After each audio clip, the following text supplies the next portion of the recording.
Guys, we are live. So I'm going to hijack the first part of this live stream because I am on the clock in a startup right now in the third round. So let's go ahead and share my screen here. Let's see if we can do this properly.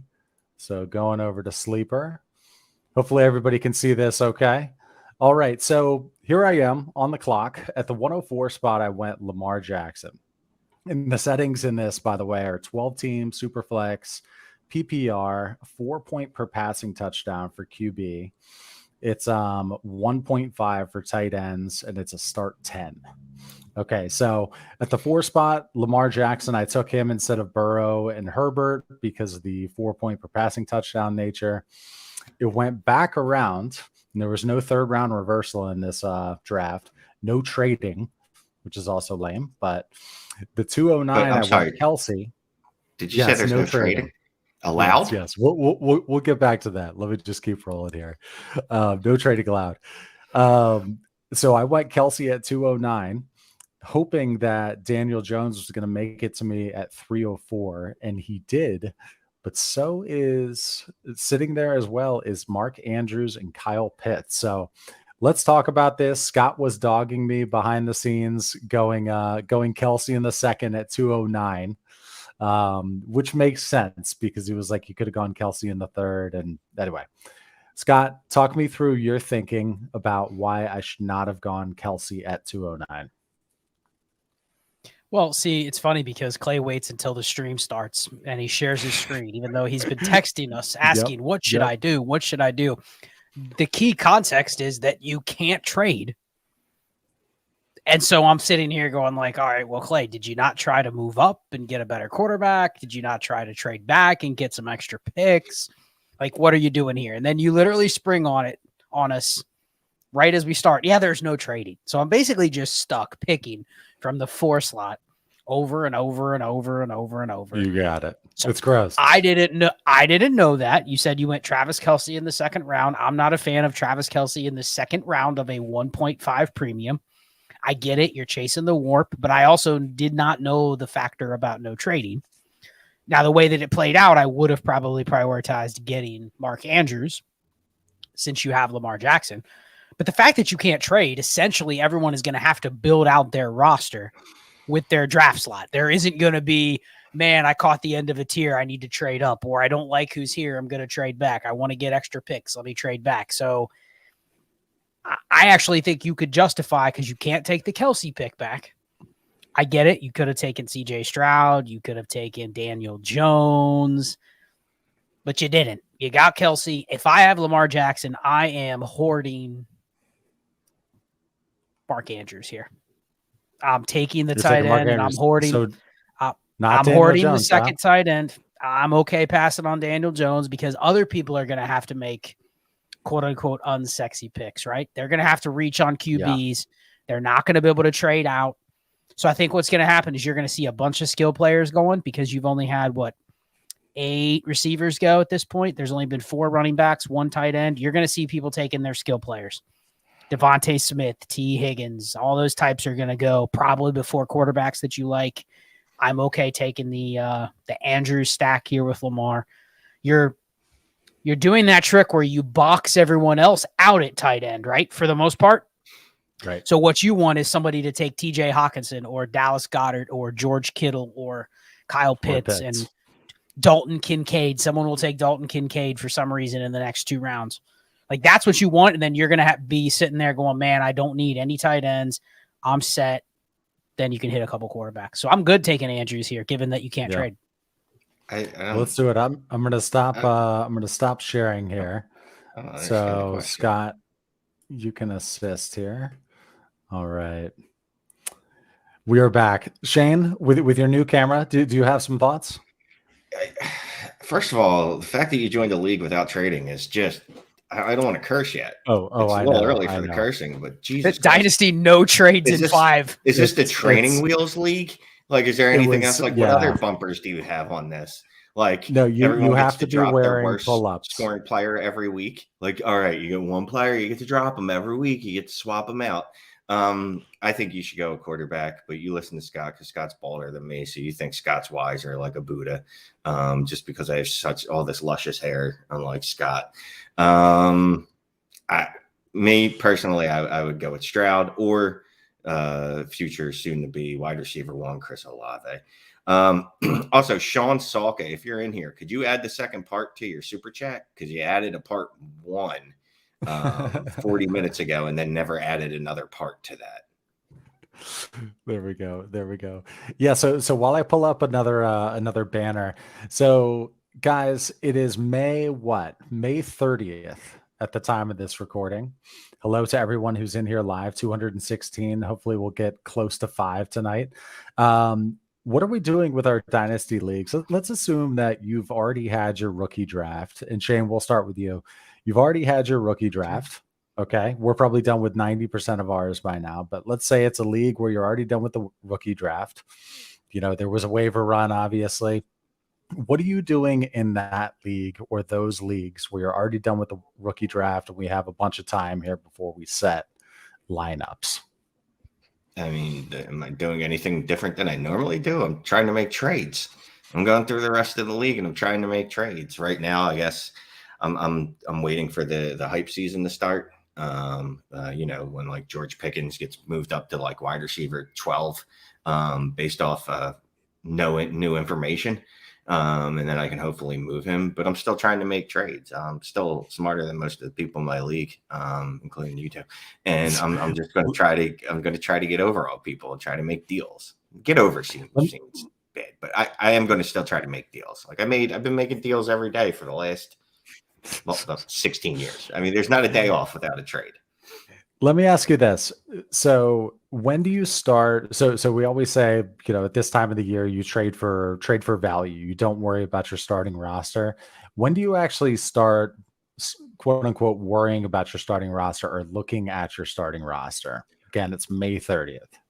Wait, Shane? real quick. So everyone will say you don't worry about your starting roster till literally the day that you need to set it. Like that's the answer all the analysts want to give you. Don't ever worry about your starting roster is what they want to say. Never. You should never worry about your starting roster. Yes, you'll have to start it, but there's plenty of time. Fuck you.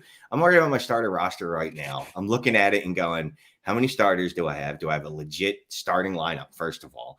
Or am I starting, like, is there a league or a team where it's like, oh, I'm starting James Cook and Devon A-Chain? Like, that's not great. You know what I mean? I'm looking at the league. I'm looking at rosters right now, deciding if I have enough starters. And if I have enough 1 or 2 backups in case something were to happen. Scott, what do you think about that? When do you start looking at your starting lineup? When do I start looking at my starting lineup? I mean, we've already kind of passively looked at your starting lineup constantly throughout the year. It's just, do you start to go and set a lineup? And if you have my fantasy league specifically, I know a lot of people don't like it, but you can turn on when other people set their lineups, which means you get an email alert when somebody set their lineup. And it's weird when you get somebody set their lineup in like March. What are you doing? You have to set a lineup. And usually what it is you can tell they're going through and they're just looking at their team. And they're hitting submit lineup. They put their 11 starters in there. And then I'm sure Shane's shaking his head. I'm sure he's done this. And then he looks at his lineup and he goes, Josh Palmer's in the starting lineup. That's not good. I probably got to work on that over the next couple months. So people do that. If you don't have the setting on, you're not going to know what I'm talking about. But I kind of go through and ballpark it. The first thing I'm doing, well, there's 2 things I'm trying to do between now and probably August, the start of training camps, because that's when things really start to move. You start to get information. Whether you want to act upon that information is another thing, but you start to get information. Hey, this guy's having a good camp. This guy's going to play this role in the preseason. Like, you start getting those tidbits, which can move the market. And it's not even moving like the price of a player. It's more of how many players do you have on your rosters? Because most of our leagues, their rosters are expanded by 3, 4, 5, 6, 10. I see Ruben in the comments. Some of his leagues are expanded by like 15 roster spots, so you can carry 45 players. Not a lot of those players have a market though, right? Inherently they're worth a third. They're worth a fourth. But are they really? Could you go out there and get a third? One player I've seen get posted on trade blocks a bunch this week, Malik Davis, right? Could be the backup running back for Dallas. I have a lot of Malik Davis shares. He could be the backup running back for Dallas. How many people are trading a third for Malik Davis? Or is it, if I have him, sure, he could be worth a third, but I'm not giving you a third yet because I'm not sure if he's going to have like a role or the backup role, etc. So I'm not looking at my lineups right away, but I am ballparking it. How many usable players do I have? But I think most importantly is liquidating. And I'll say this again. I've done the Dynasty Destination Dynasty show on this. We did the America's Game show on auto accept trade blocks. I want to try to get rid of the stuff that I know I'm probably not going to need, or the stuff that I can afford to move now without impacting my ROI on my team, whether it's going to win or not. How can I sneak out an extra second? How can I sneak out an extra third? How can I move this player because I know I'm 5 over the roster spot to upgrade a third from a second? Like, that's my main goal. Then the secondary goal is going to be plugging the holes along the way. So it's really narrowing in your entire roster. It's not just my starting lineup. I don't care if my 12th player on my team isn't strong enough right now. What I want is I want to maximize what I have going into the cut downs or whatever the settings are. Then I'll worry about, okay, where can I upgrade? And I'll do that a lot closer to the season. So that's the main thing that I'm doing aside from my starting lineup. I'm not worrying about that so much right now. So before the live stream here, I got this email from John. I won't try to say his last name, John N. And he had a few questions here, and he was like, these are purely academic, but I thought these were great. Considering we're going into, what is it, Dynasty Summer School, right? So here's the first one. So new to Dynasty. When it comes to Dynasty media and content, what are red flags of shitty Dynasty quote unquote experts? Who are we gonna trash? Let's be careful. No, I would never trash anyone. I'm teasing. I know. Specifically, like that's lowbrow. But I will say, Dynasty content providers that give you no actionable information, or the actionable information they give you isn't actionable at all. And if they were in any leagues, they would know that. Dynasty analysts that only play in leagues with other Dynasty analysts because, well, they're creating content for other Dynasty analysts. This is funny because I was thinking about this on the ride to work today. I don't know why, because I'm a loser. And I was going to tweet it, but then I decided not to. Like, I think a lot of content creators create content for other analysts, which that's fine. You know what I mean? And at one point I gave a shit what other analysts thought of me. And then I decided, well, fuck them. I'm worried about what the audience thinks. And I want to know like that I'm helping them. So to me, it's the very first flag is just, are they giving me stuff that's not actionable? Are they saying things like, oh, just add a third to this player and go get a second? Like just random general inactionable information. This is a long answer, so I have to kind of censor myself a little bit. You can see right through analysts that don't actually play. That's one thing that I think has brought Shane and I together over the years and probably helped us form the start of this show. Shane and I play Dynasty. We played Dynasty for years before we even got in front of a mic or decided to do a podcast or decided to do a show. And I think you can tell the people that have just started playing, but also have a show where they're talking about Dynasty. And it doesn't mean all of them. There are some that maybe they've just started playing, but the good thing is they've started playing with a totally different approach because they just started playing 2 or 3 years ago. The Dynasty player that just started in 2020 or 2021, like during COVID, like that player probably doesn't do a lot of the same stuff that plagued Shane and I in 2016 or 2017, right? Like they probably started ahead of the curve because there was a lot more content that they could have started before they jumped in and played versus, man, when I first started playing, my first Dynasty League was in 2013. 2014, 2015, I look back at some of my old teams like on Yahoo and some of the early ones on MFL. They were a complete mess. There was no process. I was tapped into people that were just telling me what players to pick, what players to buy, what players to sell. I had no clue why. I might hear them for 2 minutes say, yeah, this guy's a good player to buy or this guy's a good player to sell. But when you look back and you think about what is the process that led you to get there, I don't want to say it was flawed, but there was no edge in doing that. And now there's definitely no edge. So I think that's the other thing to look at. If you turn on a Dynasty show and the crux of their content, listen for 15 minutes or listen for an episode, maybe 2 episodes. And if all they're talking about is they have a model or they have a way to tell you who all the best players are and all these other players are no good, and that's how you should build your teams, and there's no process around team building, roster construction, trade value, knowing your league, playing your opponent, knowing the psychology of the people in your league. If there's none of that talk, it's going to be a failed approach, because there is not an edge to say, Shane, I know all the players that are going to be good this year. And then I know all the guys that are going to be good and also not get injured. And then the ones that get injured, I know I'm going to get the ones that are not going to get injured in the weeks where that actually matters. Like, trying to analyze that kind of thing, it's just fruitless. There is no edge. So I think you have to zoom out, teach people the process. We could do entire shows. Not plausible, because we have a lot of people that ask about players and trades and stuff. We could do entire shows and never really talk about a player and just talk about strategy. Here's the overarching strategy. You, the listener, you go pick the players. In fact, build 3 teams this way. Pick all different players within certain slots or certain places on the team. You pick whoever you want. And you know what? If you build the team that way, the same way I'm building my team, you actually have just as good a chance to beat me. I don't have an edge on you on picking players. I'm no better than Shane at picking players. But if we're building the same way, man, it's kind of a coin flip at that point. That's when you start to get into diversifying and playing the market, knowing your league, all of those kind of things. So I think just be wary of people that will tell you they know what players are better than others, because there is not an edge in doing that. So we're going to move to the, excuse me, live questions and some super chats that I know we have, but this is a question that just came up. I'm going to selfishly take this over. Why doesn't anyone else talk about the number of starters? Okay, so when we get questions, trade questions, like, hey, should I sell, Tua for a random 24 first? It's like, okay, well, what's the format? We always ask, is it super flex, 1 QB, PPR, half PPR? How many starters, not including kicker or defense?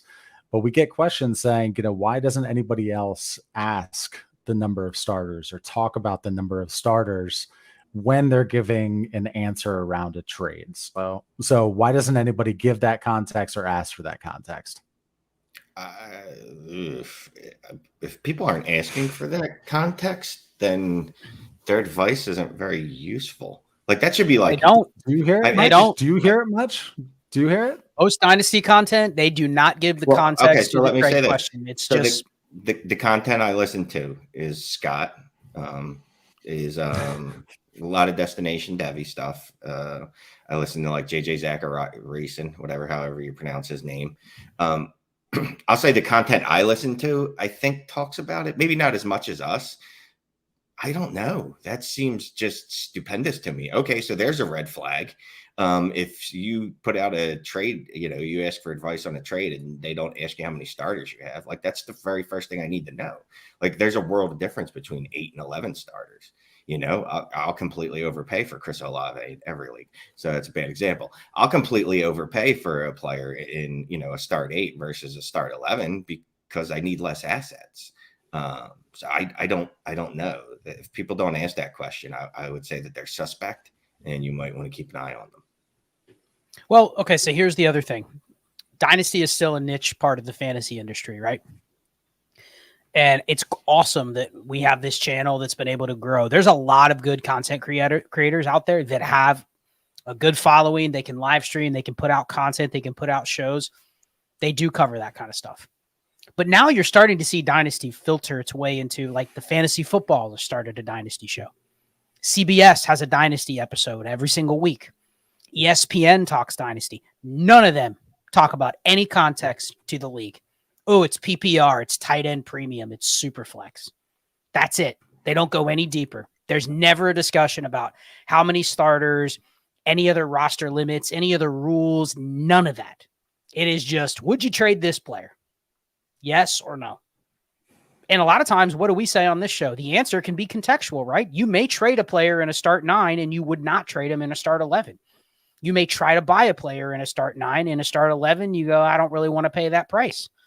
So, like, that context needs to become more of the mainstream lingo when talking Dynasty. And I don't know how we can do that other than just continue to hammer Well, And it's not just on here. It's when someone sends me a message on Twitter. If you send me a Twitter message, because we get a lot of DMs about trade questions and we try to get to as many as possible. But if you send me a message on Twitter and it is A or B, up or down, left or right, and there is no context at all, who do I draft at this pick?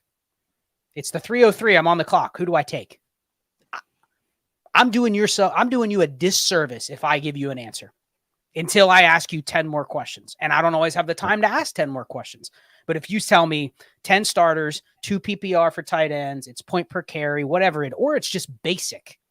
None of that. 8 starters, 1 QB. Who should I take? Like, at least I can go somewhere with that context. So the context, not just the starters, but as much information as you can squeeze into a 1 tweet or 240 characters or whatever you're working with. I think that's huge for the dynasty space because that needs to be how people start thinking. It's not just player A or player B.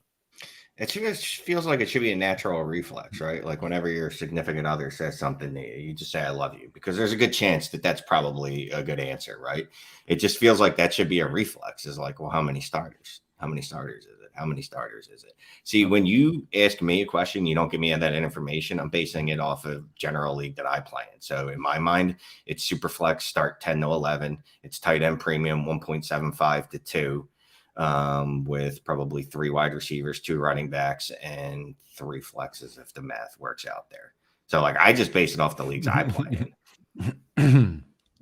This is from Joshua. A lot of content is player takes versus understanding a process. Yeah, you know what? No, and that's how me and Scott became lovers, is because we like when we would discuss fantasy, it was always about like processes. It would always be about like the trades. If I do this, then that. Yep. Like how the player really didn't matter, you know. And obviously, I'm a little different than Scott, right? Like because I fall in love with certain players, but then I'll move them quickly too. So yeah, yeah, right. I think you know. I'll say this: it's easy to start on player takes, right? When you start writing for fantasy sites, very first thing they ask you to do is like profiles of a player because it's easy. It's easy to profile a player. You know, it's really not that difficult. Like I wrote an article today on Devin Chain. I don't know if I paid attention to any of it. And I put out 1,300 words and I'm sure it's excellent. But it's a player profile. It's just, it's muscle reflex. Yeah. You know what I mean? Like there's no real in-depth thought to it. So speaking of players that you love right now, but who knows, you'll maybe hate them later. In leagues where the clear top 4 wide receivers are essentially off the market, are you still open to paying market price for that Olave, Amon-Ra, Higgins tier, or looking to go slightly lower and pick up picks too? Well, a little bit of plug. Anybody that listened to the most recent Destination Dynasty, I talked about this, and I talked about how the trap range, and Shane needs to cover his eyes and his ears, but the trap range in Dynasty right now is the Jalen Waddle, Amon-Ra St. Brown, Chris Olave, T. Higgins, Devontae Smith, DK Metcalf. I actually put Garrett Wilson in a little bit of a tier above. Chris Olave is in Garrett Wilson's tier. The rest of them, you're correct on that. Okay, but then I don't agree, but maybe Shane did it or didn't listen to the show. But that's kind of the trap range where I get what the question is saying. Should I go and pay for those guys because that's the best receiver available? I would err on no if you're having to pay the current market price. Just if you're banking on, it's very similar on a totally different plane to this year's like second round and third round of rookie drafts. There's all those receivers, right, that went in the second and third round of the NFL draft. Math says like 1 or 2 of those 7, you're talking like Josh Downs, Cedric Tillman, Jalen Hyatt, Rashee Rice. I'm forgetting a couple. Jaden Reed, Jonathan Mingo, and Marvin Mims, those 7.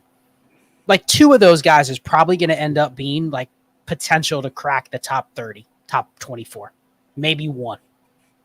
I don't know who. So you're kind of picking in a range where you can take shots on all of them. If you're in 15 leagues, sure, have 1 or 2 of each. That's cool.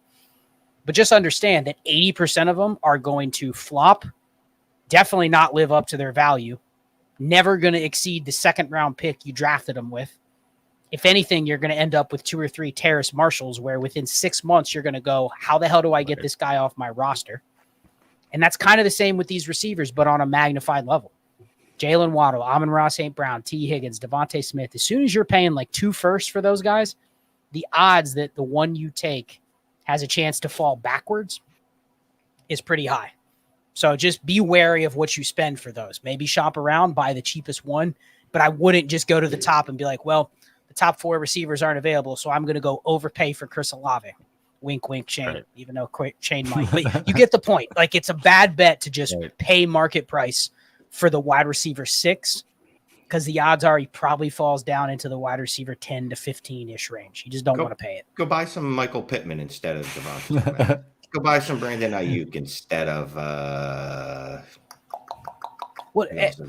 Shane, be careful, because you're now throwing out names that people will go, you're crazy for saying those guys over the players that were listed. That's not what you're saying. You're saying those guys at half the price. Mm-hmm. Yeah. That's the key. I'll take I'll take Brandon Ayuk over DK Metcalf at the cost. Oh, let me ask Shane this. I'll trade you Chris Olave for a 24 first and Brandon Ayuk. The correct answer is no. That's what your head says. What does your heart say, Shane? The correct answer is no. That is not what I would do. Although, again, I have reason to believe that Chris Olave is going to be a top 3 dynasty wide receiver, so I'll probably make that. But I'm making a bet. I am making a bet. And I'll say this. I definitely have Olave and Garrett Wilson in a higher tier than T. Higgins, Amon-Ra St. Brown, and the Devonta Smith, Jalen Waddle. All right, so let's move on to this super chat here. Thank you, Eli. Appreciate it. So he's got a 10-team super flex PPR. Quarterbacks are Josh Allen. So we're missing the amount of starters here. So Eli, if you're still listening right now, if you could throw in the number of starters, not including kicker and defense, which you hopefully don't have. Okay, so 10-team super flex PPR. Quarterbacks are Josh Allen, T-Law. Running backs, Saquon, Kamara, Madison, Akers. Wide receivers, Chase, A.J. Brown, Deontay, Godwin, Michael Thomas. Tight end is Andrews. Essentially no draft capital, almost no depth as well. Where to go from here? So while we're waiting for a comment from Eli, potentially, let's just assume start 9. Okay? 10 teams, start 9. So if we're assuming 10 teams start 9, like, you really don't need a lot of depth. I think that's one of the biggest things people run into is they'll say, man, I'm lacking depth at running back. And I'll go, well, who are your running backs? And they'll list off Breece Hall, Travis Etienne, James Conner. They'll list off like 6 guys where I'm like, well, that guy's probably startable in a lot of formats. But I feel like if worst case scenario happened and injuries or suspensions ravaged my whole roster, I don't have enough running back depth. And that's when you kind of have to look back and be like, if that happens, like, I'm not getting out of this pickle anyway. You know, if you have Saquon Barkley, Breece Hall, and Ramondre Stevenson, and you don't think you have enough depth because you're scared that, well, Barkley could hold out, or Breece Hall won't be 100%, or, you know, Ramondre could get hurt. If you're thinking like worst case chaos scenarios for all of those, like, you're kind of thinking along the wrong lines. You don't need to invest more capital in this team on the screen. Even the team on the screen. Is it a little shaky? Yes. But assuming this is a start 9 and not a start 14, you're probably in trouble. But if it's a start 9, I mean, maybe you could consider splitting like Saquon, or consider splitting A.J. Brown, or trying to pivot off of Cam Akers. But like, I think you're fine. You're just kind of stuck with the roster that you have. You don't have a lot of draft picks. You don't have a lot of depth, but, you know, how many 10-team leagues do we see that are 20-man rosters? There's good players on waivers. Fill in the 8 roster spots you have no depth with the best player on waivers. This is a contending team, no doubt. Yeah, and I like this team. You built this team. The reason you don't have depth is because you have fucking knockout starters like Josh Allen, T-Law, Saquon, Chase, and A.J. Brown. Okay. And Mark Andrews in a 10 team. He's got a tight end advantage. Yeah. I mean, and Mark Andrews. Yeah. So your team is more than fine. And like Scott said, I bet you there's more than enough valuable players on the waivers. And that's just make sure you're using the waivers every week. making sure you're keeping on breast on what running backs are coming up from the practice squad, stuff like that, so you can keep adding them back to the back of your roster. Did you just say abreast? Yeah, I did. Did you just say abreast properly? I did. Those are the crowd. Maybe someone will chuckle and agree here, but Shane always messes up on ambidextrous, right? You're always trying to use ambidextrous. It doesn't really work in talking about, content creation type stuff. I guess for the players themselves. But here, let's address the crowd here. We have 371 eyeballs joining us on the Tuesday, our lovely Tuesday crowd. We appreciate you. We love you. We got 2 hearts from Facebook, I guess. Josh Gutierrez, we know him, and Ray. I don't see Shane's mom or Mr. Padilla's mom. But thank you very much for joining. Look down, hit that like if you're enjoying the show thus far. We'd appreciate that. Easiest way to help out the channel. So let's keep on rolling here, boys. Let's go to Zach's question here. So curious how y'all are feeling about the outlook for Kyler with D-Hop getting D-ropped. I have Dak, Burrow in the 104 in the Superflex League, so I'm thinking of holding Kyler till healthy and then selling. Thoughts? So I'm assuming he has Dak, Burrow, 104, and Kyler? And Kyler. I mean, that's a nice problem to have, a nice QB room problem to have. Now, assuming you can't add to Dak or Kyler and upgrade by getting that 104 and one of those two are for a top 5, top 6 quarterback to go along with Burrow, like it's a good problem to have. What I've tried to do with Kyler, I said this last week, and I've kind of been saying this and low-key been trying to do it over the last week, is I want to have exposure to Kyler, right? Like, obviously I'm in a lot of leagues, more than most. So say I'm in 50 leagues, which that's my current number. I probably want to be around 10 to 15% Kyler. So you're around 5 to 8 shares of Kyler. I'm good with that number. But I want to try to align them. Think about the value I can gain if I align them on the right spots. Align them within the right teams. Like I just traded for a Kyler share over the weekend where I already had Lamar Jackson and Patrick Mahomes. That's kind of where I want to park my Kyler shares. Because he's not impacting whether I win or lose. If I have the assets to move around, which he does, that's the team I'm kind of okay keeping Kyler for now. Barring I can't do anything else with him. Where I'm in trouble is I'm looking at my lineup and I'm going, Kyler Murray's my QB1. If you're doing that, and then I say, Shane, are you trying to contend with that team? And you're like, I wish I could contend. Those two ideas are not in sync, right? If you're relying on Kyler as your QB1 or either QB2, and you're trying to win, that's where you probably have to explore more aggressively how to pivot down, gain more value, pivot up, whatever. But I'm trying to park him on rosters where I don't care what happens this year. Yeah, I don't understand that why I wouldn't be moving Kyler if I don't need to. You know what I mean? Like I'm in leagues where I've tried to add Will Levis to Kyler to try to get the Deshaun Watson and Lamar Jackson, hoping that people hate them, and they don't, unfortunately. But in your situation, draft a QB at the 104 with his position? No, I'm trading back with every part of my fiber of my being, and if not, well, it looks like I'm taking Jahmyr Gibbs, and I'm going to break my own rule. Because there does come a point of oversaturation where it's like I can't have 37 quarterbacks. Like it's fun, it's a fun problem to have, and it's fun to say, well, I have all the quarterbacks, and everyone has to come through me. Clearly, everyone's not coming through me as it is. Like I already got 4. I don't think me adding that 5th, everyone's going to then suddenly realize, wait a minute, Shane's got all the quarterbacks. That's who I should be trading with. That's the truth. Like that's one thing I've realized is it's tough easier said than done to sell a QB or to trade a QB. So like hoarding a QB, I feel like it's more so just keeping it away from a league mate. Like I struggle to then flip one, to tear down slightly from one of the studs and get like a first on top. I don't know. QBs are tough to trade. Maybe I'm doing Let me give you this example real quick, because I think that is a sign of a sharp league too.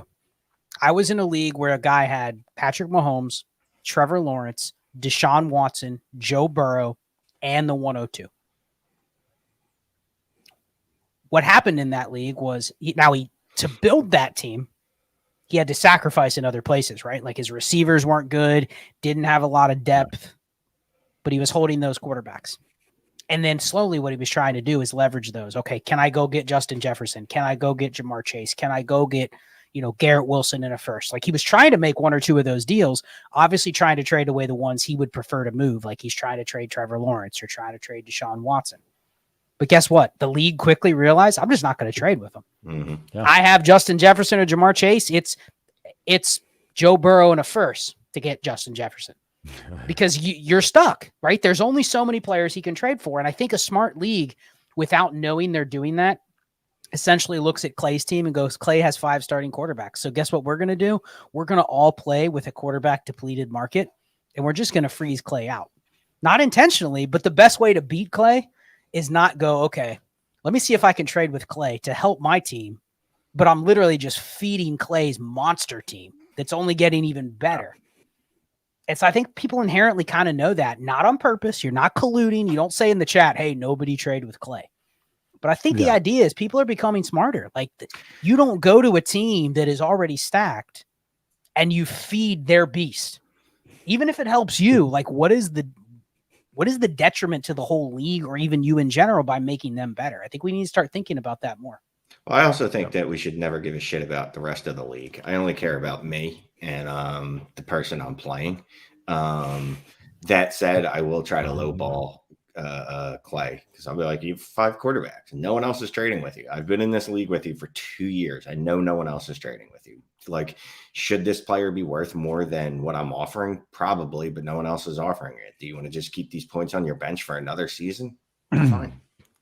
At one point, I just want to add rejecting to that, and we're kind of getting into some dynasty theory and dynasty lessons, but I see some people in the chat talking about they have strong teams, and that's come up.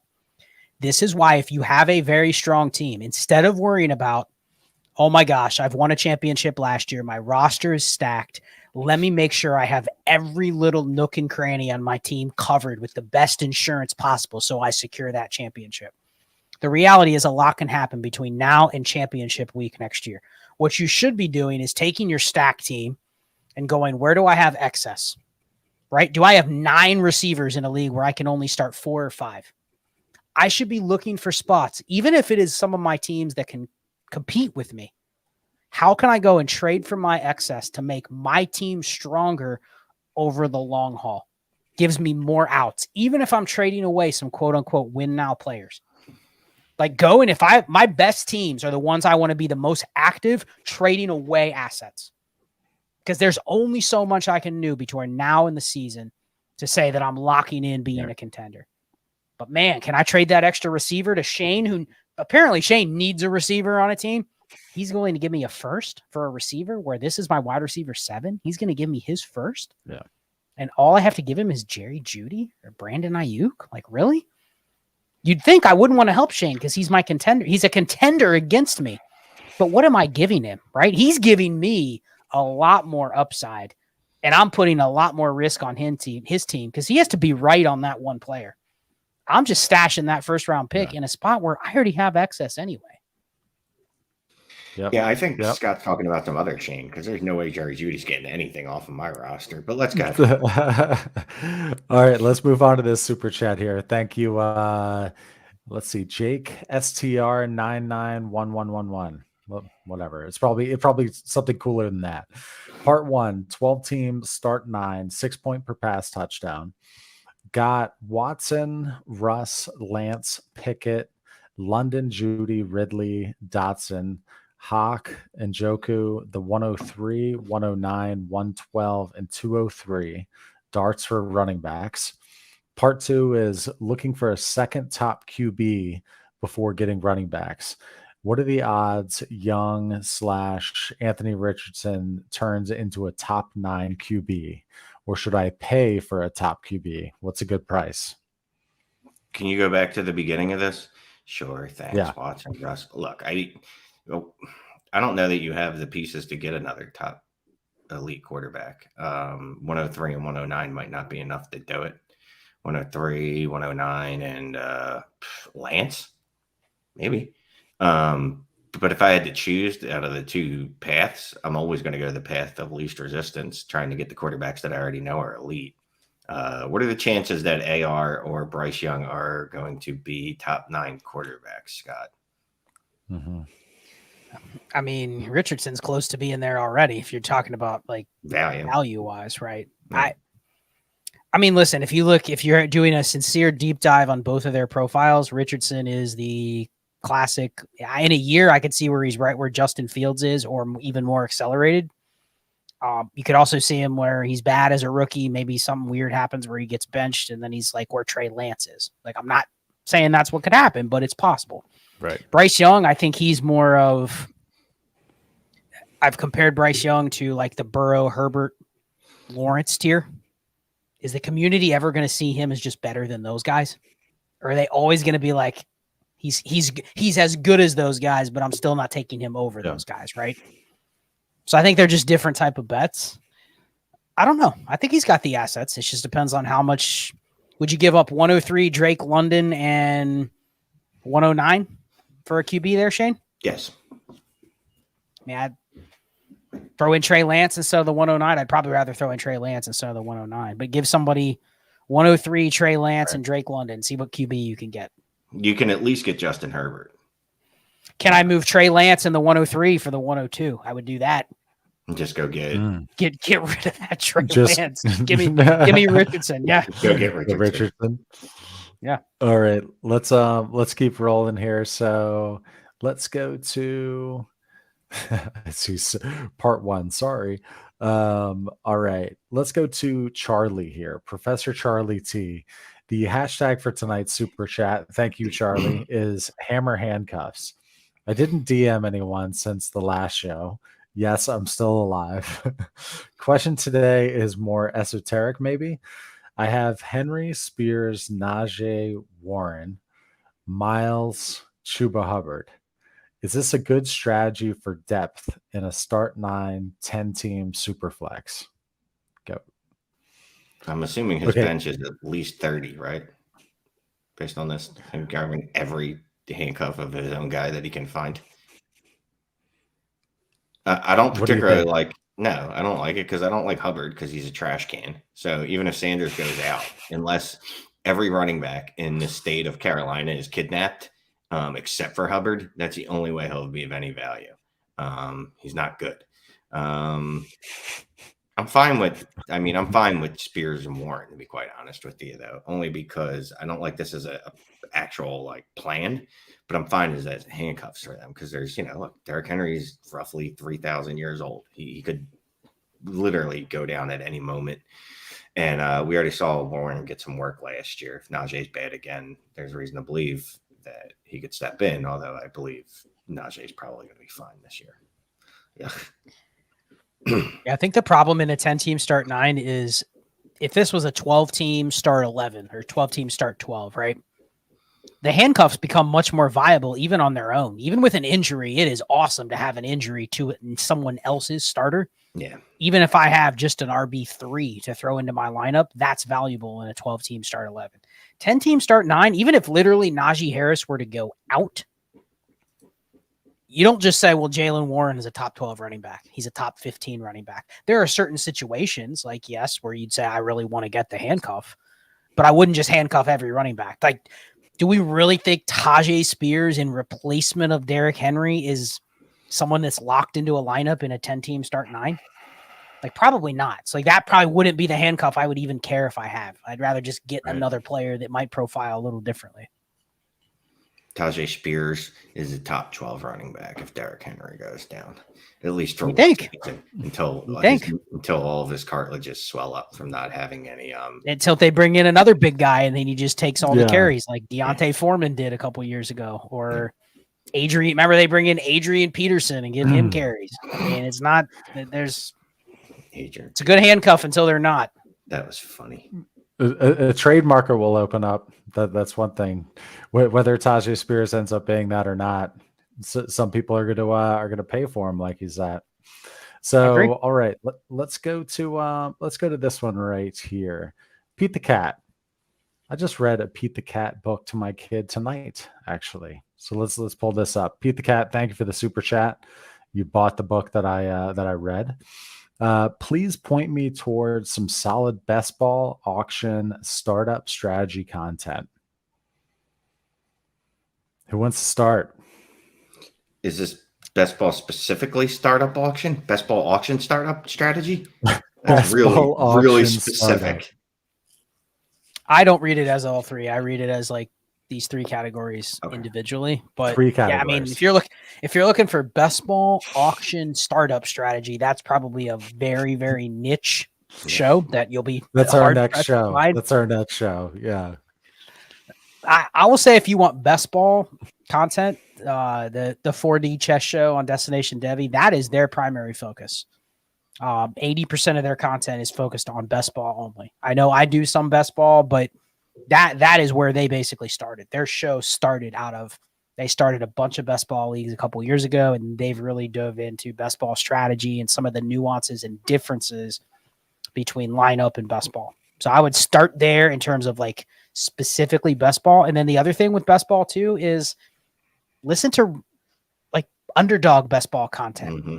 Yep. It's not just forget about the context of like the players you're picking and the contest that you're in, but think about some of the stuff they're talking about in terms of roster construction and why you may want to stack or why you may want to build your team this way or that way. Yes, there's trading. Yes, there's waivers, but a lot of the psychology as to how you're building the team applies even in Dynasty.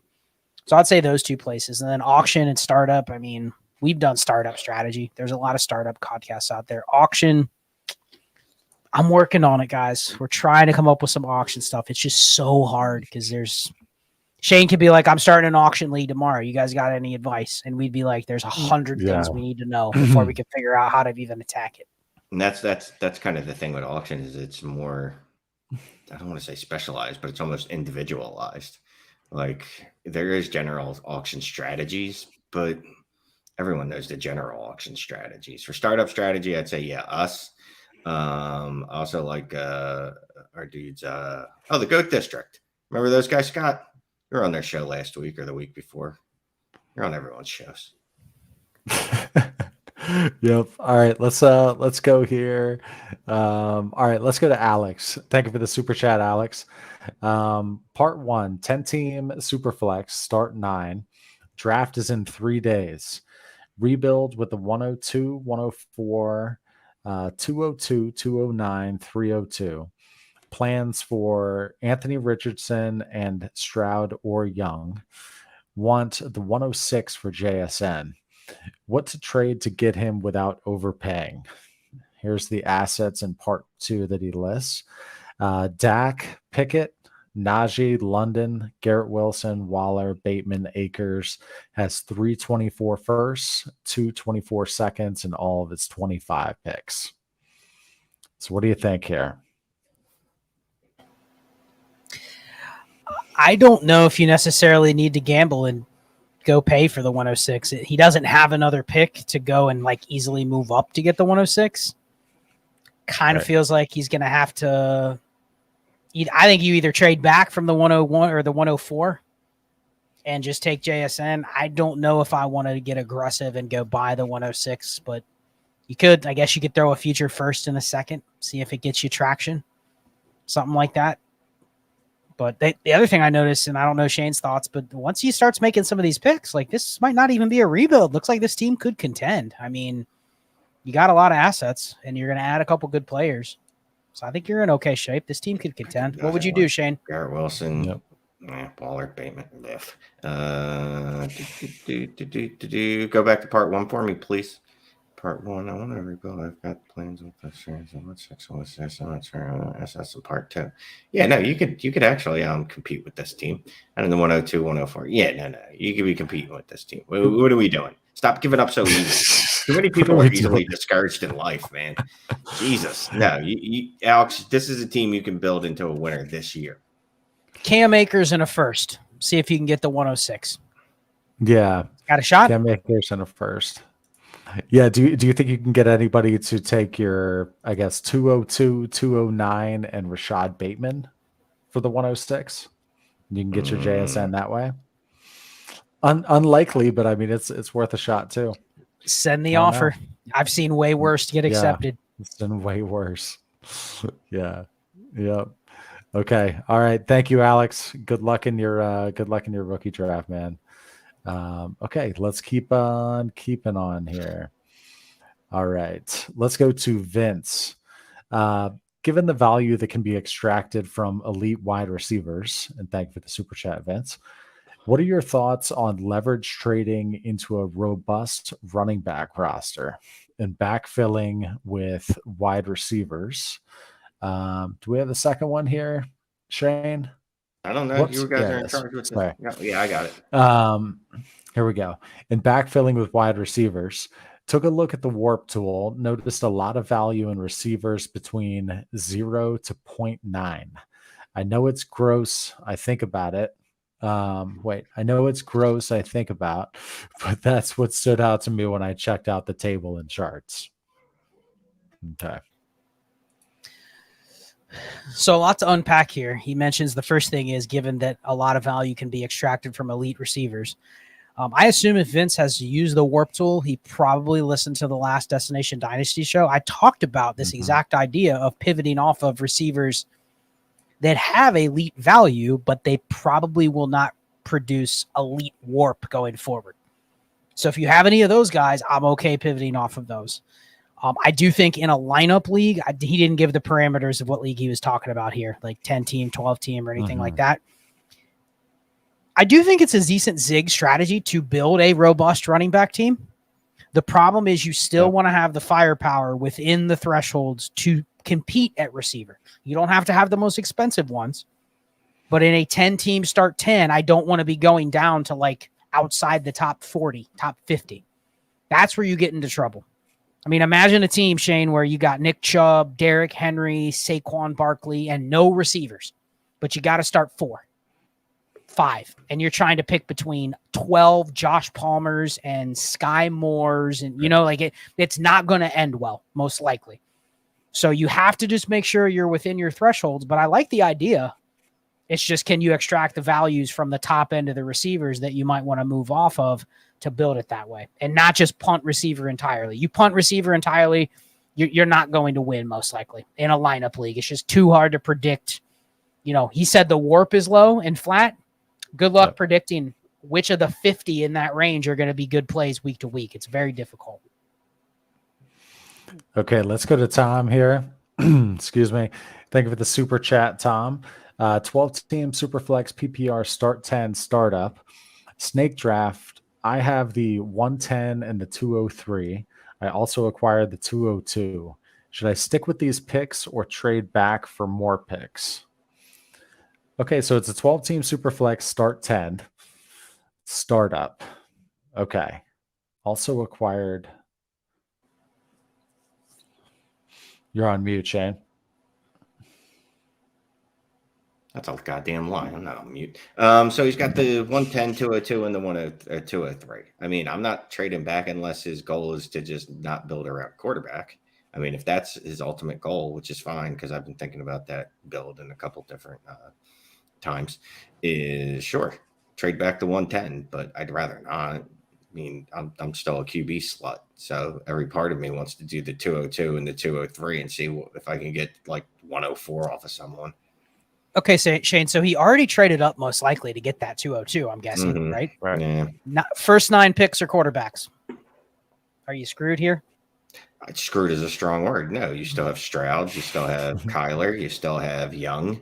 You're just looking less likely like you're going to be able to hit in year 1, which, that's fine.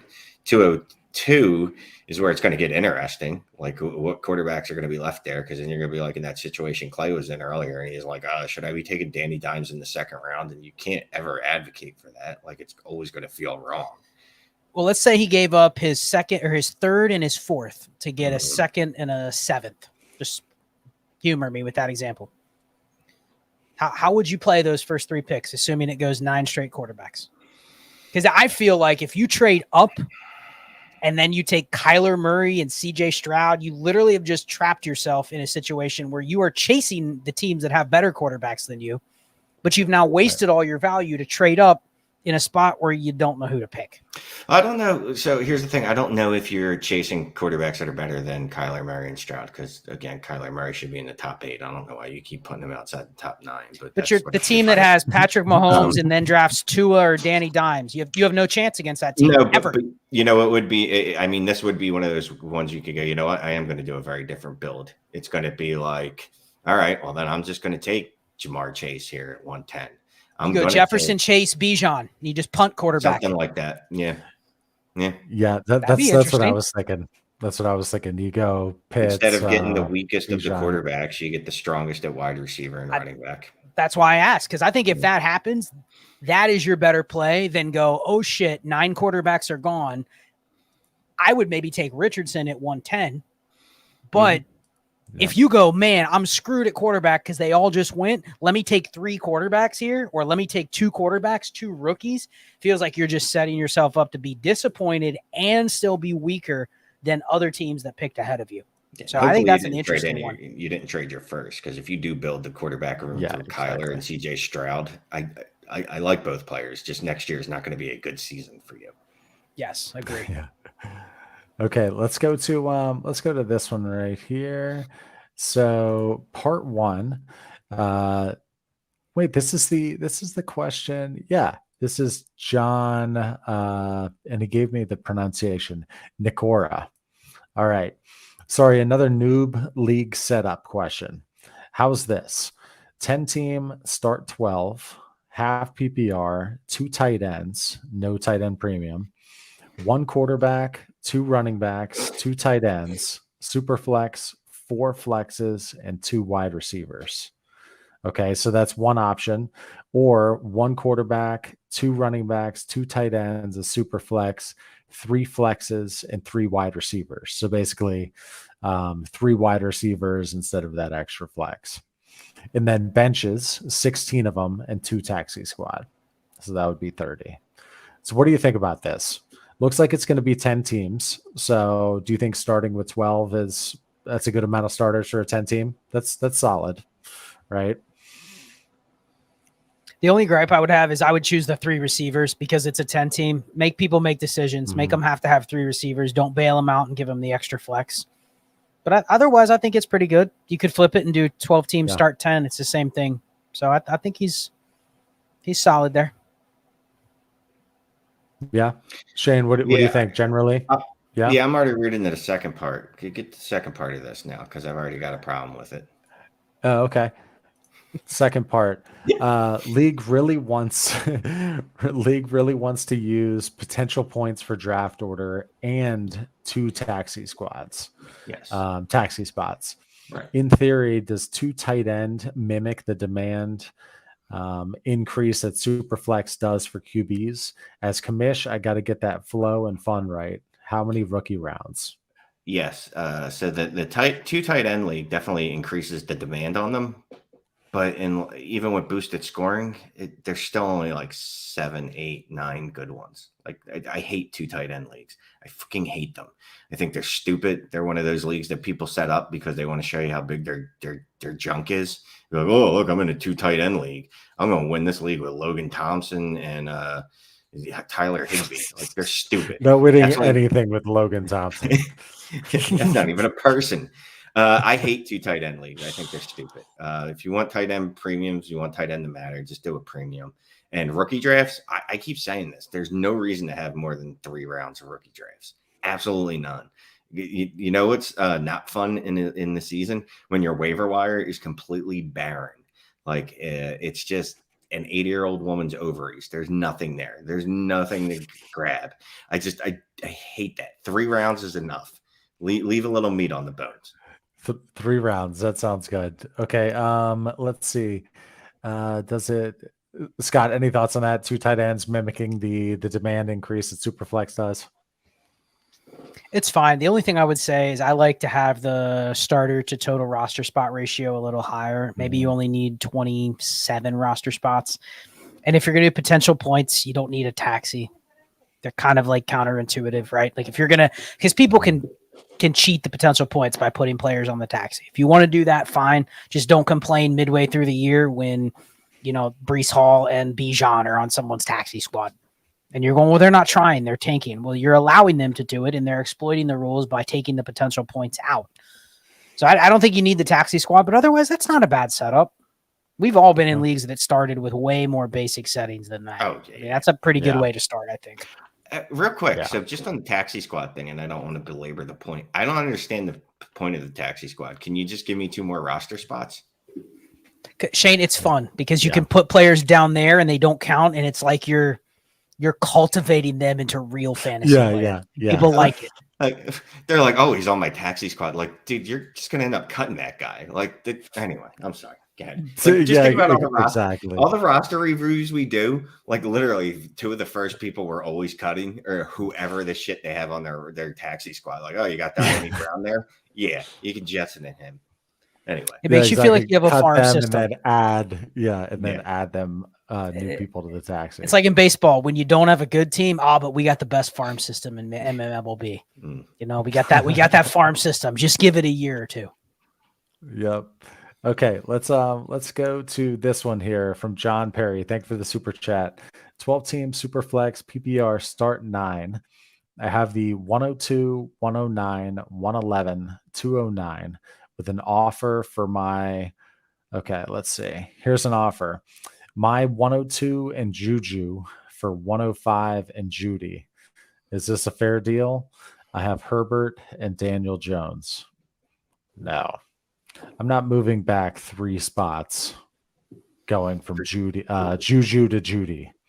No. Judy doesn't have enough juice to do that. No way. This is absolutely horrible. Now, Judy is spelled Judy, so maybe this is a different kind of trade. But as is, if this is the player Jerry Judy, no, that is an absolute terrible trade. No, don't do that. Is it Judy? What if that's Judy Olave, Chris Olave's mom, and you get access to Chris Olave? Then you you have some exposure to Chris Olave there. Yes. Yep.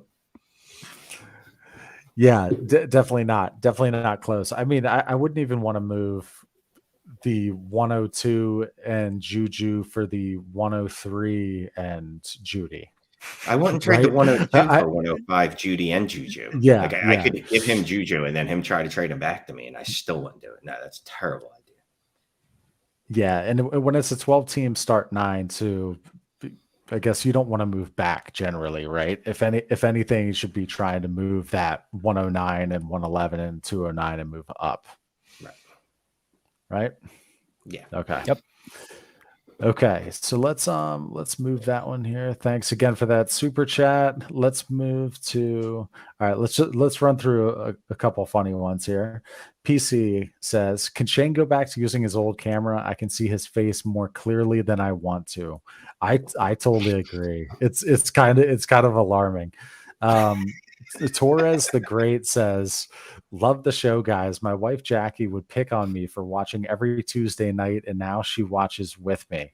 What's up, Jackie? Hopefully you're enjoying tonight. Can you make sure that Torres the Great has looked down and hit the like? That's the easiest way to help out the channel. Make sure you tell him that, Jackie.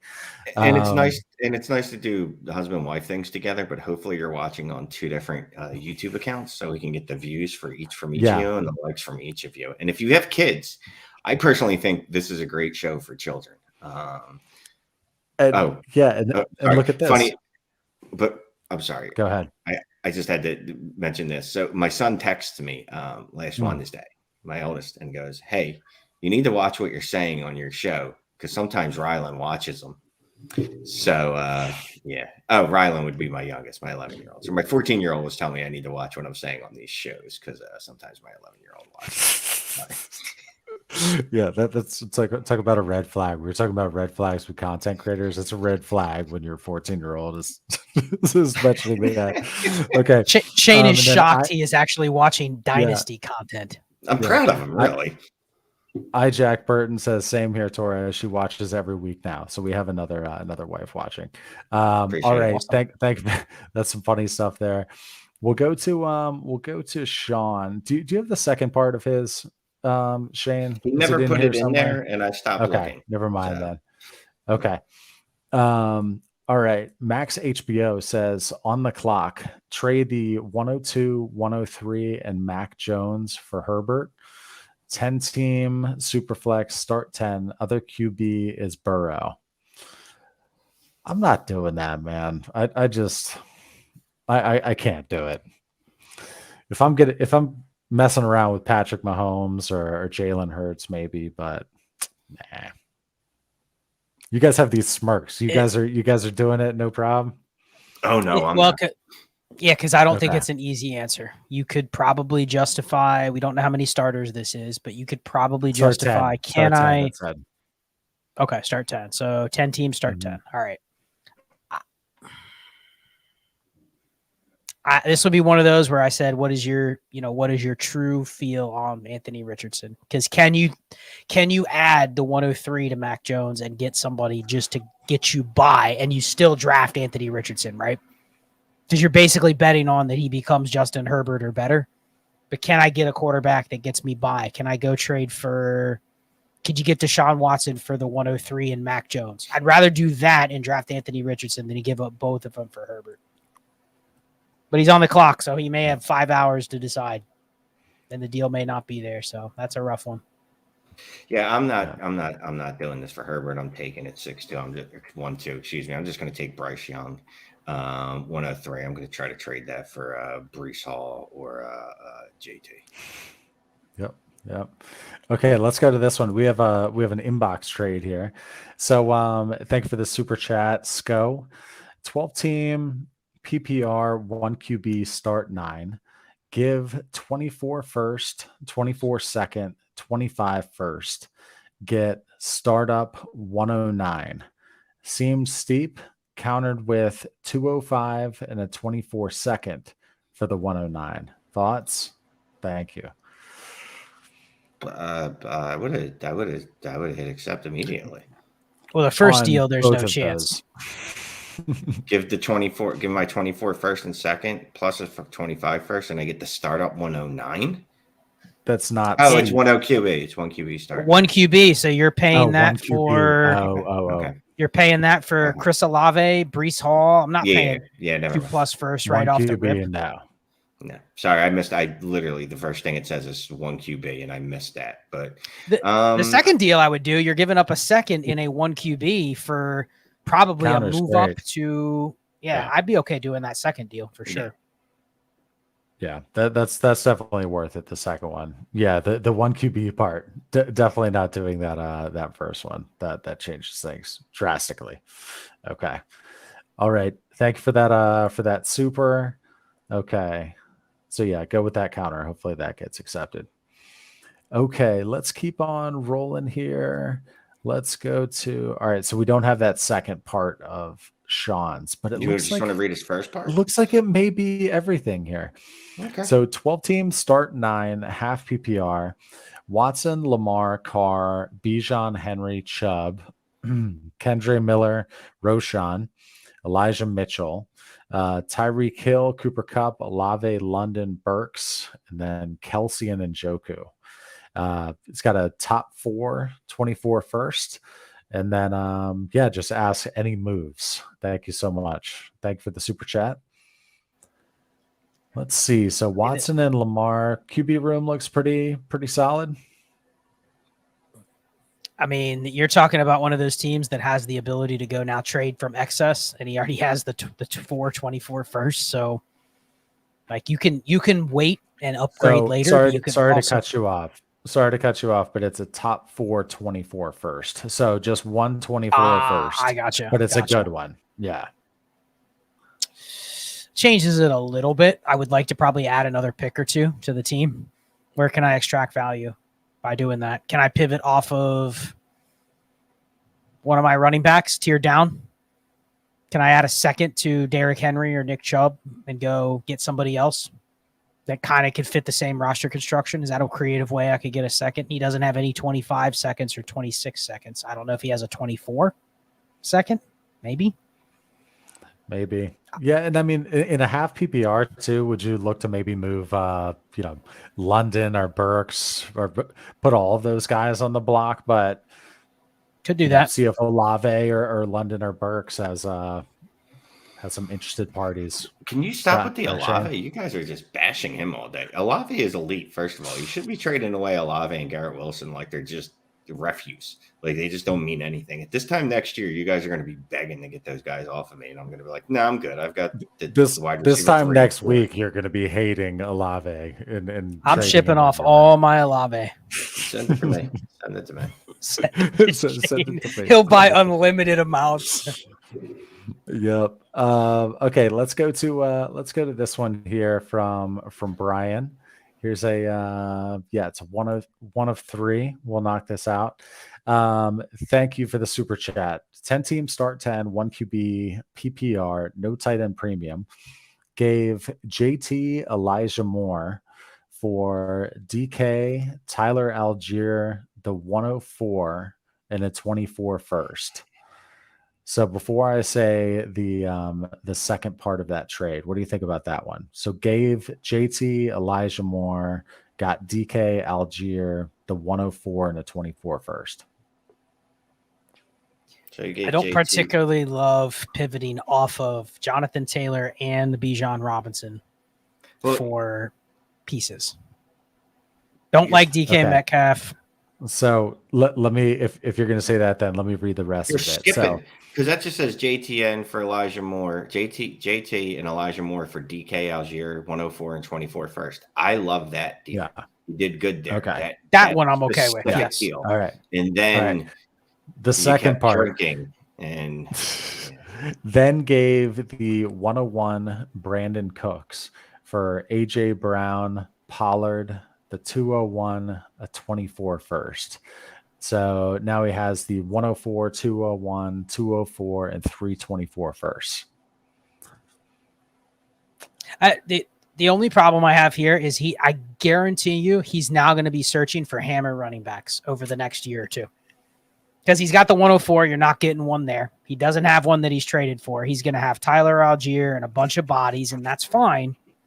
But I guarantee there's going to be a point where he goes, hey, I have 201, 204, and 324 first. Who wants to give me a hammer running back? Is anyone willing to trade me, I don't know, Bijan Robinson? And they're going to go, no, probably not. yeah, So I like the first deal. I don't like then doubling down and doing the second deal.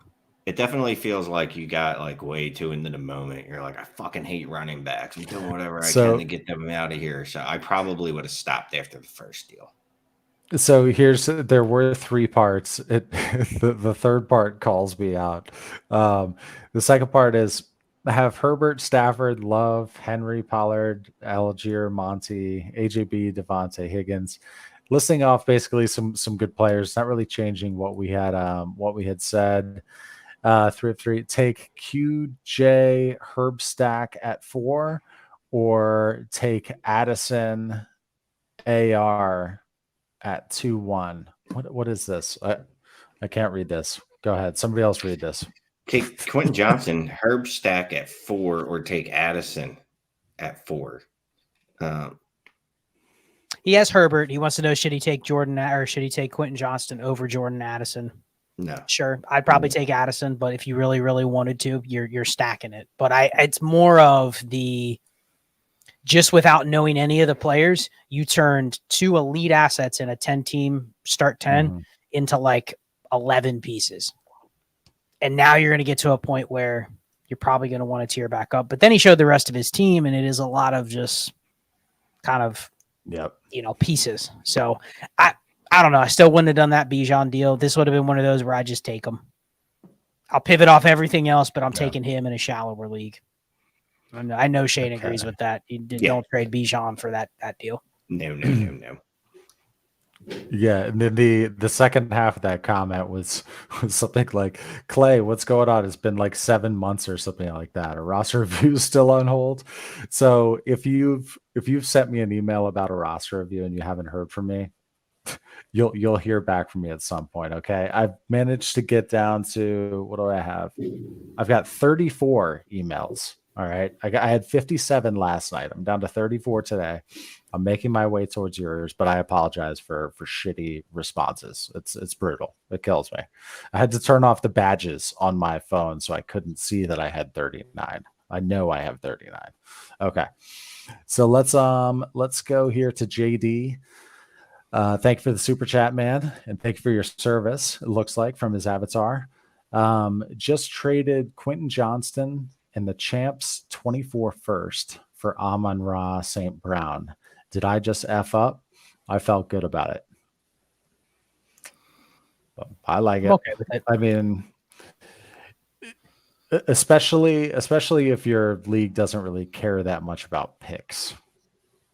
You know? Look, he gave up the what do you call that? The champion? Yeah, that's what he said. The champs. So he's assuming it's a late first and Quentin Johnston for Amon-Ra St. Brown. I'm fine with it. Would I have preferred you go get Chris Olave? Well, yes, obviously, but this isn't a bad deal, especially when I don't think that Quentin Johnston is going to be any good.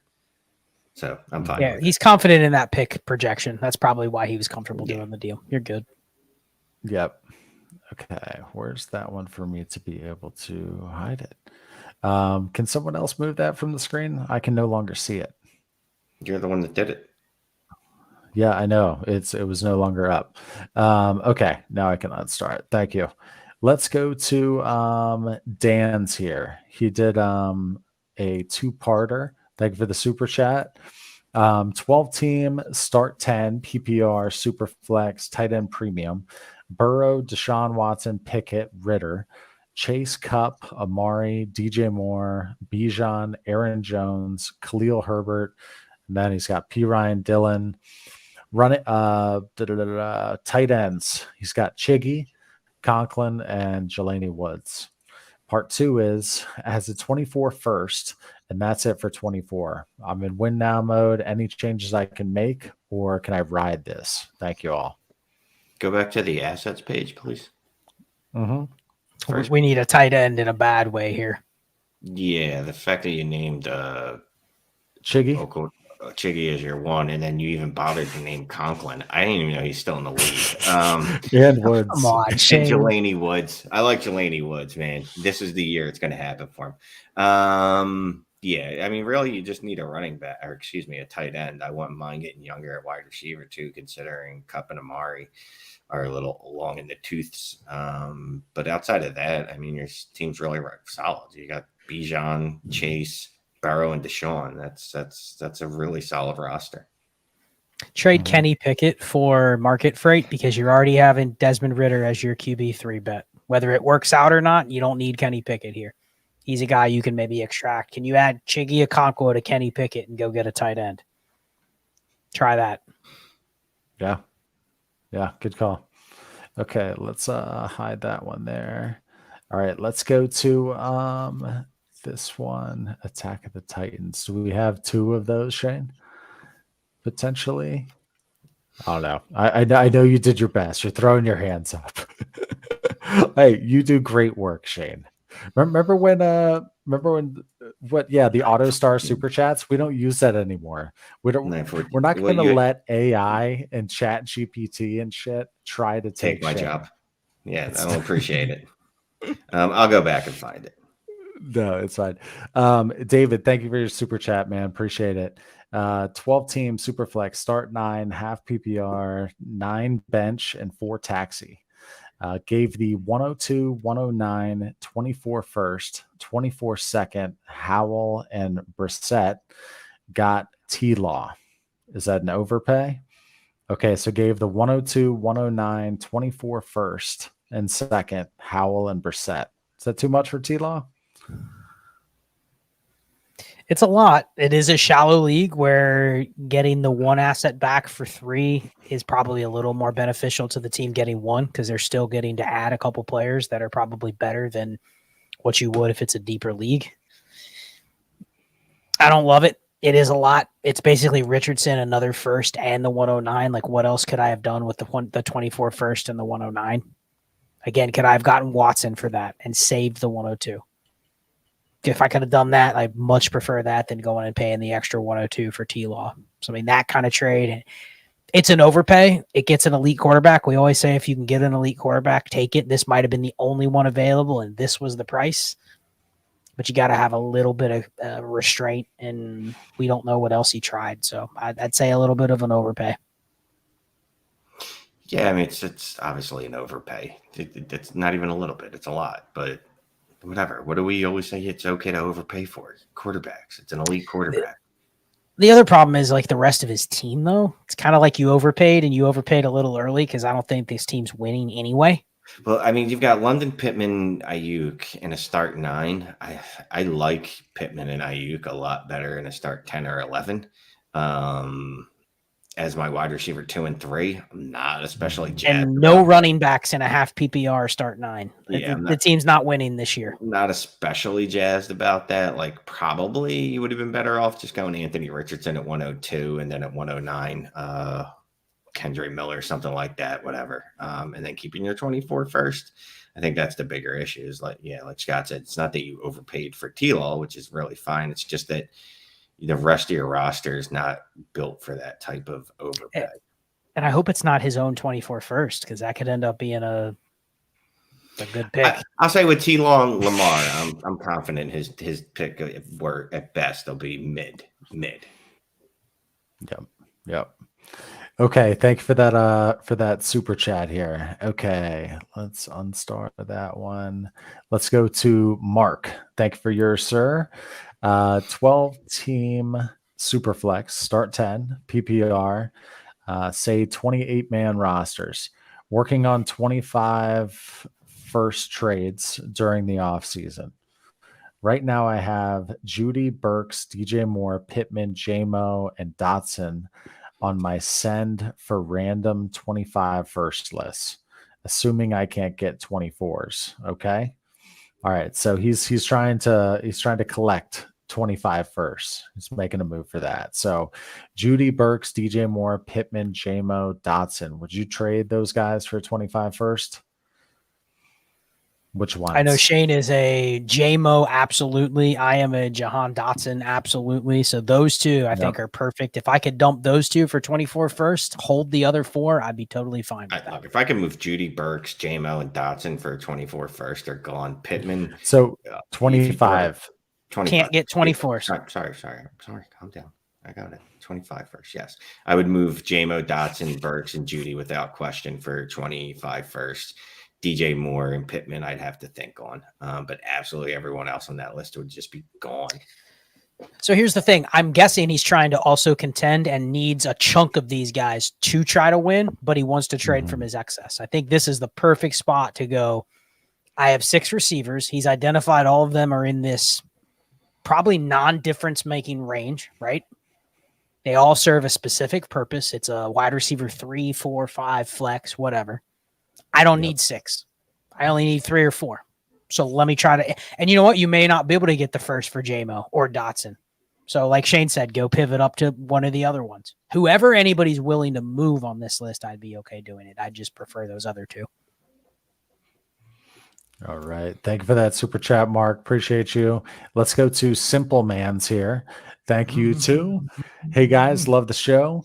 He's got a 10-team, 1 QB start 9. League converting to Superflex in 2025. Congratulations. Any tips before the conversion? When do I start stocking up on picks / QBs? Quarterbacks are Watson, Fields, and took AR with the 102.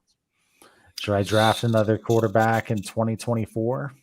So you've already begun the process, because I was going to say now is a good time to start before the rest of your league wakes up. But you already got Fields, Watson, and AR. I don't know that you need to add to that at all. 2024, look, if Caleb Williams falls to you at, well, wherever the hell you are, you have to draft him. Like, you can't pass on Caleb Williams under any circumstances next year, and maybe Drake May.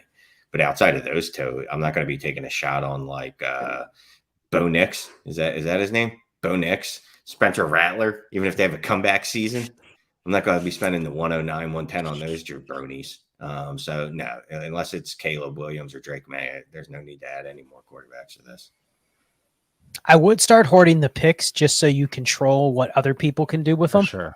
But yeah, I don't need to just draft, because we've done a roster review that was like this, where they were converting to 2025 to Superflex, and the person had like 6 firsts. And we're like, you can just take every quarterback, but then you have 7 of them, and you're still waiting a year for it even to mature into Superflex. So I would hoard the picks can you hoard all the 2025 picks? So you're the guy that has 7 of them. And then everyone else at that time realizes, oh man, it's super flex next year. Oh crap. We need quarterbacks and we can't draft any. This son of a iota. Yes. Yeah. Real quick, because we got to keep rolling here. But what do you think about the fact that he took Anthony Richardson at 102 this year? Do you like it? I mean, is that not a little early? It isn't if it's super flex. So it's really how early do you want to conform versus what could you have got him for if you didn't take him there? Would he have gone? At I like it. I like it. He's potentially getting a extreme difference maker. I've said I'm on board with taking Anthony Richardson at 104 in one quarterback league, right? This is a this is like a 1.5 quarterback league right now. So the 102 for Anthony Richardson, sure. Like, could you have taken Gibbs? Yeah. Obviously, but I'm fine with it here. That's Shane's new league. He's going to start a league where you have to start 1.5 quarterbacks. Yes, 1.5. Yeah. Let's go to this one here. Jacob asks, how do you feel about zigging when the rest of your league zags? My league severely overvalues wide receiver, and I have Brees Hall and Bijan in a 12-team start 9. Banking on this process right now. Look, the process has risk because it's running back and it's injury prone, right? But I'm always talking about zagging while everyone else is zigging. Like, I've been talking about that for like 18 years now. Like, I think our first Dynasty and Chill episode, shout out to the OG, before Clay even existed. We didn't even know who Clay was at that point. It was just me and Scott rambling for like 4 hours on YouTube with no good production value, no real direction or anything. Clay wasn't helping us. We were just rambling about shit, but we would talk about that zigging and zagging. And like Scott said earlier, right? When you get to the point where you're just trying to bet, I can bet what player's better than you. I can figure out what player's better than you. It's not always a great idea. You know what I mean? Sometimes if you just break away from the herd, cool. But you want to do it in, I say like in a semi-smart way, right? Like you don't want to just be like, all right, well, I'm just loading up on nothing but running backs. You went high-end running backs. That's great. So, I mean, I would go those 2 guys. Yes. Yep. Yeah. Okay. Good answer. Let's go to Johnny Sung. Thank you for your super chat. 12-team start 11 Superflex PPR tight end premium. Did Shane trade for first strategy? Okay. Did Shane trade for first strategy? Here we go. Traded the 208, 305, 408 for the 106, 506, and 607. Okay. Traded back 105 for the 110, 203, and a 24 first. Multiple trade downs with the second all the way back to the 401. This sounds like a little clinic here that he's putting on. But let's keep going here.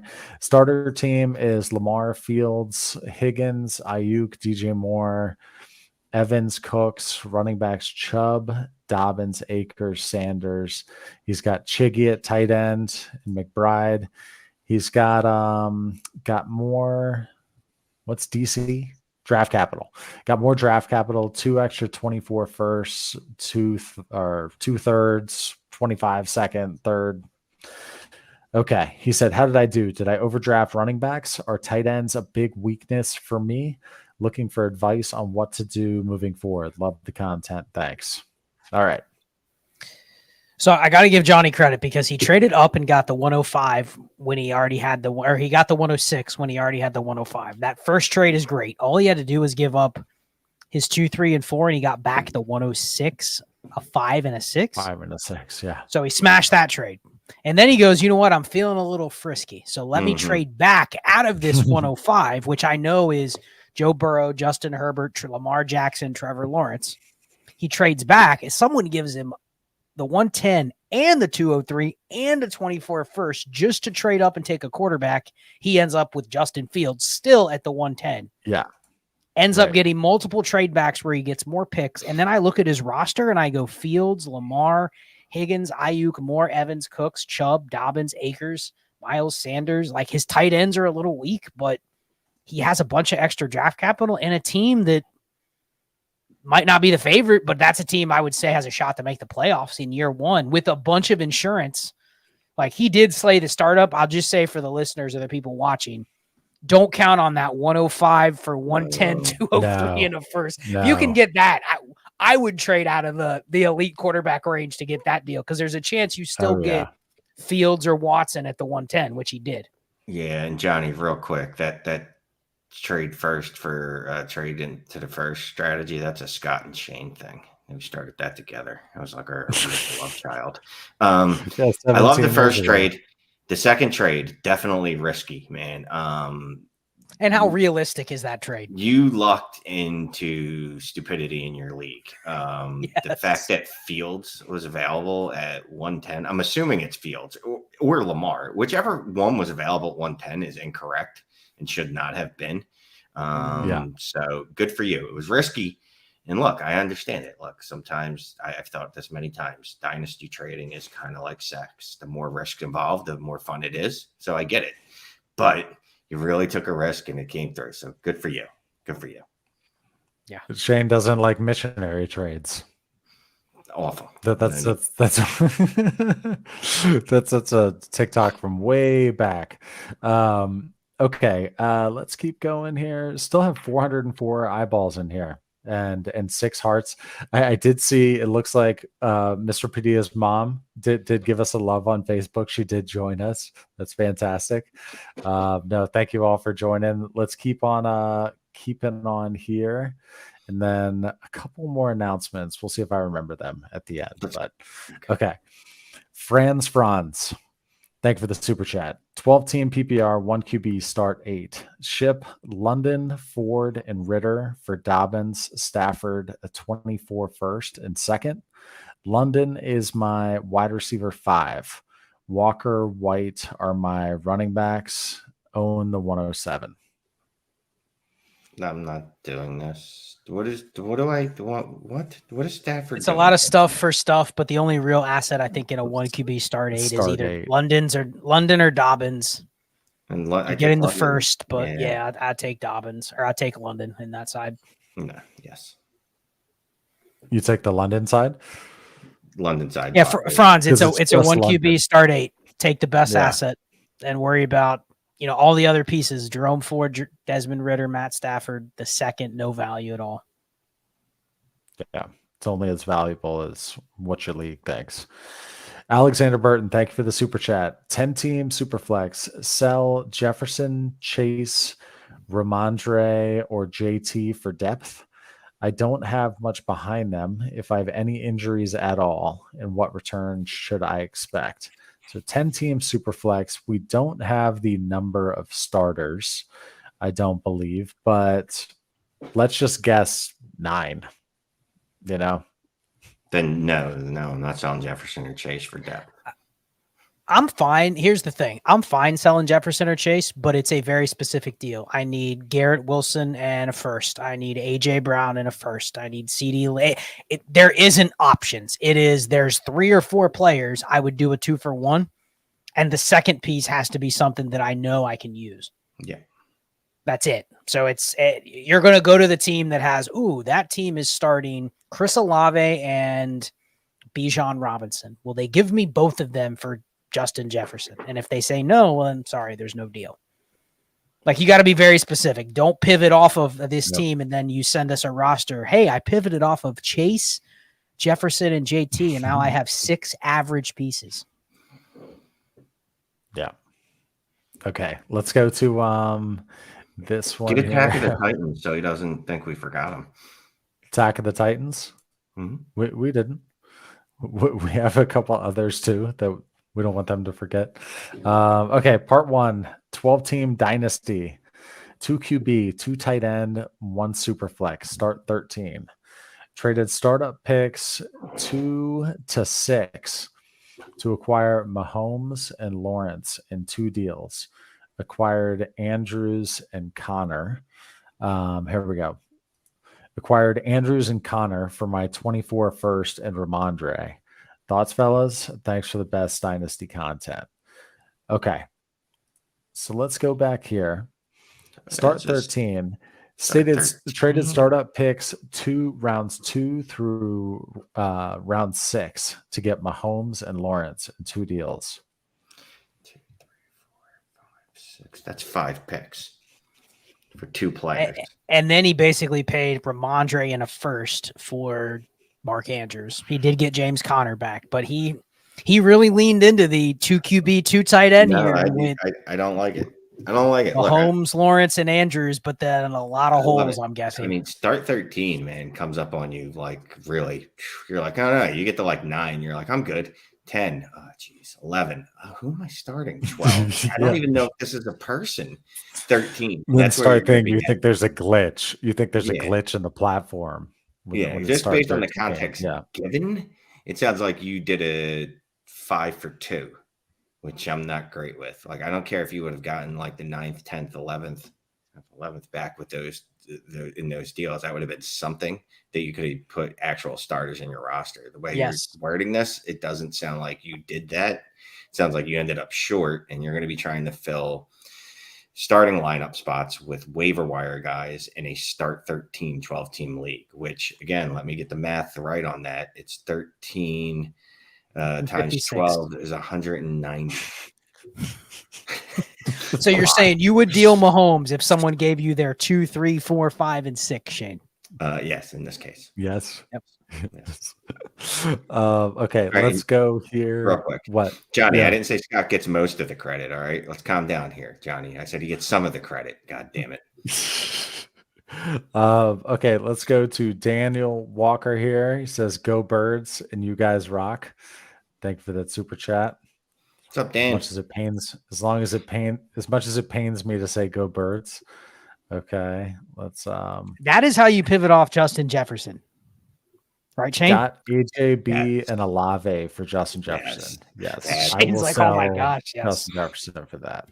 No, but I mean, okay, just even if you put 2 other names there, like you said, CD Lamb and Garrett Wilson. Like, yep, okay, good, you did it. Yep. Okay, let's go to Thomas's here.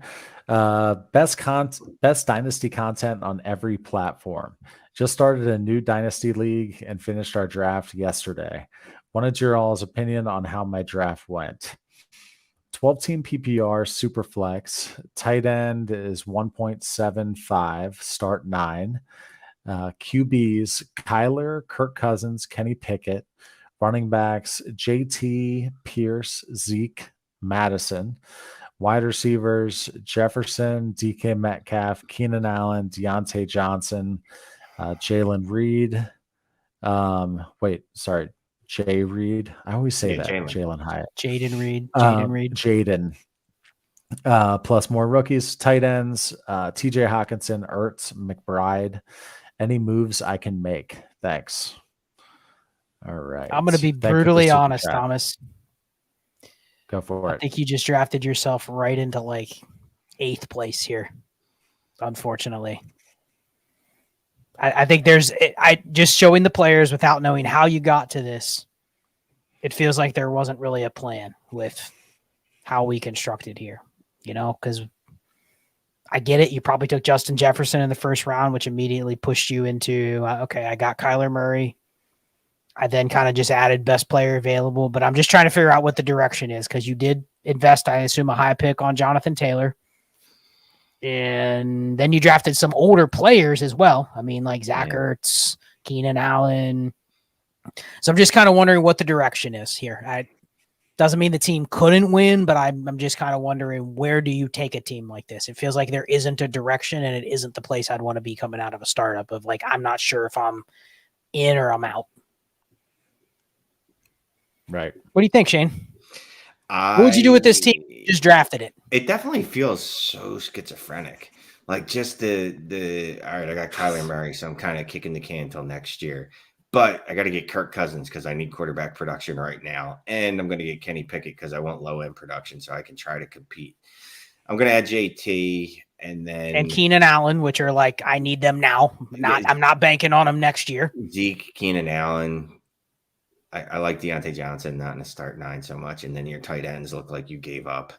You got TJ Hawkinson. He hid him in there. Oh, TJ. TJ. Sorry. I missed that. Sorry. Yep. All right. Okay, you got TJ. I don't know.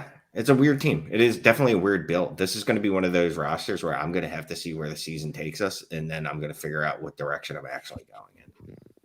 Yep. Yeah. Yep. Okay. And it looks like last thing we have is just or do we have 2 left here, guys? Last thing is just a comment here from Adam OTC. My first Dynasty content I consumed when my home redraft league decided to do a startup was a 2-part Manic and Chill where Shane and Scott drove home the QB panic. Been rocking ever since. That's cool. Good stuff, man. Good stuff. And then I guess we have these 2 here. Alec Cruz, non-superflex, traded the 110 for the 209 Michael Carter, Tyler Boyd, and my own 24 first back. How much of a smash is that? I have Brees 2. I'm sorry, 24 second back.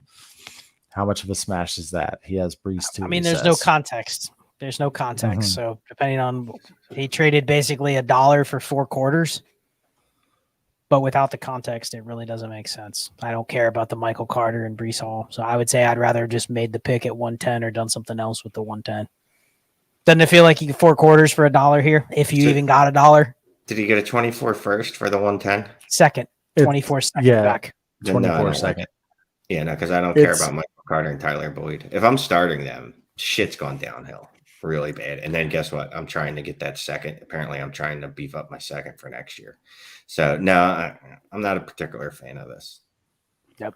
Yeah, I mean, it just comes down. It would have to be a lot of starters for that other side to be good. It would have to be a ton of starters on that side, 12 or 13. So, if it's a non-super flex, oftentimes those are shallower. You know, start 8, start 9, start 10. So, if it's a shallow league like that, you want the one piece, the 110. Okay, guys, that is all we have in terms of the comments. We had close to 400 people still hang with us here. We appreciate you all. In terms of listener leagues and all, we're going to get the first one kicked off next week. I've got a big actual work week, and I'm sick this week, so I'm not going to be able to knock that out. No way. And then also, gosh, there was other things too. But here, I'll think of the other thing while you say bye, Scott. The live stream, 5 hours. Yeah, we have our. I can plug the live stream. We have a live stream coming up, a long one. A big one if you like these hour and a half, which turn into hour 45-minute, 2-hour live streams on Tuesday. We have one coming up in exactly 18 days. It will be Saturday, June 17th at 7 p.m. Eastern. So those that can't make it on Tuesday, we're doing a Saturday stream. Those that can't make it as late as 8:30, we're doing it at 7. So hopefully we can accommodate more people. You have 5 hours to tune in now instead of an hour and a half for 2. So hopefully if you can't jump in for the entire time, you can come in half of it, second half, first half, whatever. But we'll keep super chats open the whole time. And we will also have some, I don't want to say like prepared content, but we'll have some topics that we'll bring to make sure we do discuss and maybe, fingers crossed, some guests as well. Yeah. There'll be some structure to it. Yeah, that's what I was gonna say was the live streams. Shane, you're smirking. Got anything to say? No, just Senior Long Johnson. Forgot my kids were watching already. The more of this involved. Well, hopefully my kids are asleep. No, I appreciate everyone. Really looking forward to the 617 stream. I think it's going to be bonkers. 5 hours of. I'll be taking a cigarette break though. Oh. I just need everyone to know that, of course. Yeah. But no, I appreciate everyone tuning in tonight and tuning in every week, really.